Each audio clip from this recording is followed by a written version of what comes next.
The names of notes are just labels for what we hear. So here are the labels of the notes, you know. When you start off on the note C, and you go to the next note along on a piano, or the next fret up on a guitar, the next note is C sharp. It's a black note. And then you go to D, D sharp, E, F. You notice that there's no E sharp. Okay, so that's the two white notes together, you know. And then you go to F sharp,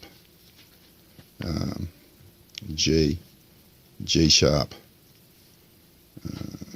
A sharp, B, and C. Finally, you get back to C again. And if you join the ones without sharps together, like this,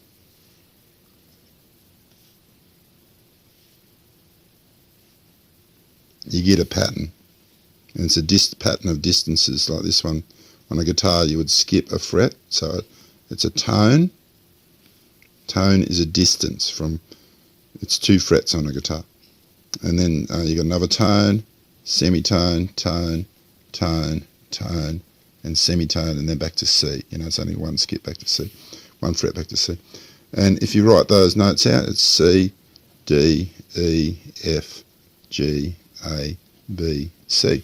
And that's, you know, do, re, mi, so, fa, la, ti, do. It's a major scale, man. All right. And then you notice that there's no sharps in it. You want to know, you know, the reason you've got to know your major scales is what the amount, by the amount of sharps in them, you know. And so how do we work out what the next one is? Well, if we count along 5 and look at these numbers, 1, 2, 3, 4, 5, 6. If you want to know this, you should write it down. 8. All right, if I look at the 5th note, it's G, and I start my next major scale down here, G, A, B, C, D, E, F, G. And okay, so which one is sharp? Because if you start on G, you can hear it. If you just work up the notes, you know, you play a white note, you know, F here, it sounds wrong. It's because it is wrong. It's got to be F sharp. And how do we know that? Well, there's a couple of ways. You can hear it. If you look at the 4th one along here, this F, that's the rule, right? The 4 becomes the new sharp in the G scale. And that's why there's a thing called a key clock.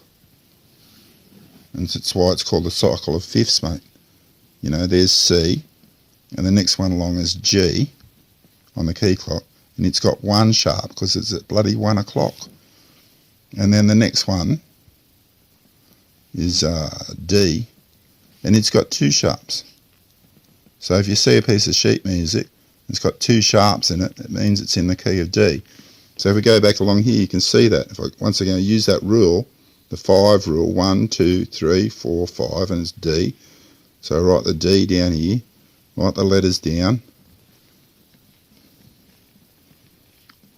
All right, just alphabetical, man, from D to D. In music, it only goes to G. And then I want to know which ones are sharps. Well, I've got to carry this sharp down from the G scale, so there's F sharp.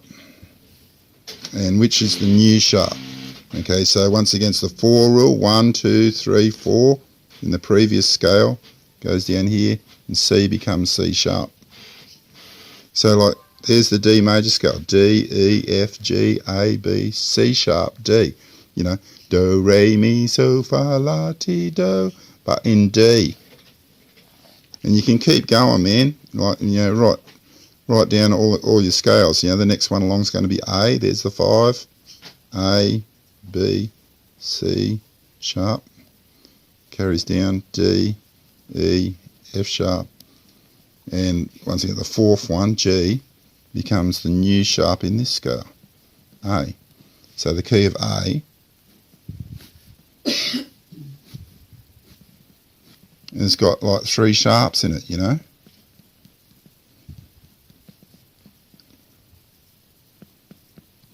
Right, so 3 sharps means I'm in the key of A. Right, so why is learning all these major scales important? Why should you write them down? It's because it's what your chords are made out of and your scales. Alright, and I'll put that in the next video.